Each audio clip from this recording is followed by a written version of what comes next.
wassalatu wassalamu ala rasulillah. La hawla wa la quwwata illa billah. Amma ba'd. Dewan juri yang saya hormati, para panitia dan hadirin yang berbahagia, marilah kita panjatkan puji dan syukur kepada Allah yang Maha Ghafur. Karenanya kita masih diberikan nikmat berupa taufik dan hidayah. Salawat dan salam Allahumma salli ala Sayyidina Muhammad kita ucapkan kepada junjungan kita Nabi Muhammad sallallahu alaihi wasallam. Karena beliaulah yang telah berjuang menegakkan agama Islam dari zaman jahiliyah menuju zaman Islamiyah. Tak mudah bagi Nabi Muhammad sallallahu alaihi wasallam untuk menegakkan agama Islam hingga saat ini. Banyak sekali tantangan yang beliau hadapi, baik itu mulai dari hinaan, caci maki, bahkan perbuatan buruk yang beliau terima. Namun berkat pantang menyerah, kesabaran, dan keberaniannya, akhirnya Nabi Muhammad bisa menegakkan agama Islam. Oleh karena itu, izinkan saya Muslihatun Azizah untuk menyampaikan sebuah tausiah yang berjudul Memupuk Iman dalam Menghadapi Zaman with Al-Quran. Hadirin rahimakumullah. Zaman yang terus berkembang seiring berjalannya waktu, kita dihadapkan dengan banyak tantangan, baik itu tantangan dalam bidang politik, sosial, ekonomi, budaya, bahkan ilmu pengetahuan. Sekarang ini yang lagi marak-maraknya adalah tantangan dengan adanya perkembangan ilmu pengetahuan dan teknologi. Teknologi semakin berkembang, aplikasi-aplikasi semakin muncul dan canggih. Baik itu aplikasi yang kita gunakan untuk menyebarluaskan berita ataupun aplikasi yang kita gunakan untuk mendapatkan berita. Bahkan ada pula aplikasi yang kita gunakan sebagai hiburan seperti halnya game dan media sosial. Lantas kita sebagai umat muslim, bagaimana cara kita untuk bisa menyikapi dengan bijak tanpa harus terjerumus ke dalam hal-hal yang buruk? Hadirin rahimakumullah. Al-Quran Allah turunkan sebagai petunjuk dan pemberi solusi dari setiap masalah yang dihadapi oleh umat muslim. Bahkan Allah telah menjelaskan dalam Quran surat Al-Baqarah ayat 185 yang dimana Al-Quran itu diturunkan sebagai Al-Huda yaitu petunjuk dan Al-Furqan yaitu pembeda antara yang hak dan yang batil.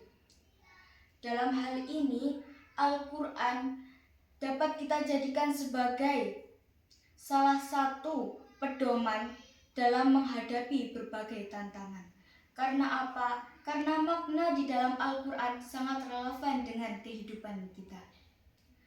Seperti halnya contohnya, saat ini teknologi yang berkembang, banyaknya informasi yang tidak diketahui kebenarannya. Dan saat itulah Allah menurunkan Al-Quran, yaitu dalam Quran surat Al-Hujurat ayat 6. A'udzu billahi minasyaitonir rajim. Bismillahirrahmanirrahim. Ya ayyuhalladzina amanu in ja'akum fasiqun binaba'in fatabayyanu an tusibu qauman bijahalatin fatusbihu ala ma fa'altum nadimin. Al-ayah. Wahai orang-orang yang beriman, jika ada seseorang yang fasik datang kepadamu membawa suatu berita, maka telitilah agar kamu tidak mencelakakan suatu kaum karena kebodohan dan kecerobohanmu, yang akhirnya membuat kamu menyesali perbuatanmu itu.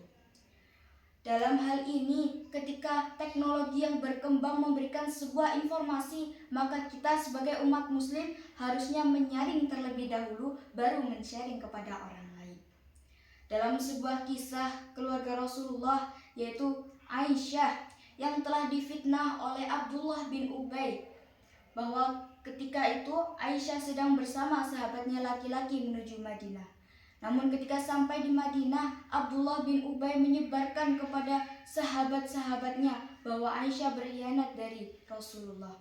Hal itu membuat Rasulullah hatinya goyah dan mencari tahu kebenaran yang terjadi.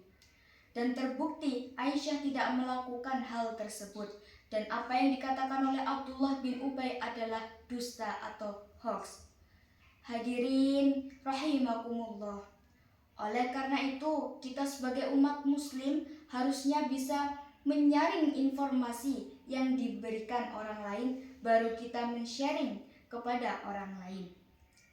Karena dalam Islam kita diajarkan untuk fastabiqul khairat, yaitu berlomba-lomba dalam berbuat kebaikan.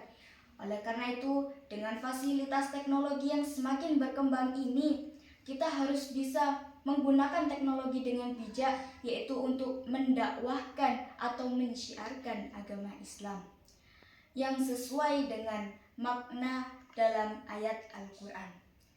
Oleh karena itu, di sini saya mengajak para hadirin untuk bisa menggunakan teknologi ini sesuai dengan kaidah Al-Quran sebagai pedoman umat muslim. Mungkin cukup sekian yang dapat saya sampaikan, kurang lebihnya saya mohon maaf. Wallahul muwafiq ila aqwamit thoriq. Wassalamualaikum warahmatullahi wabarakatuh.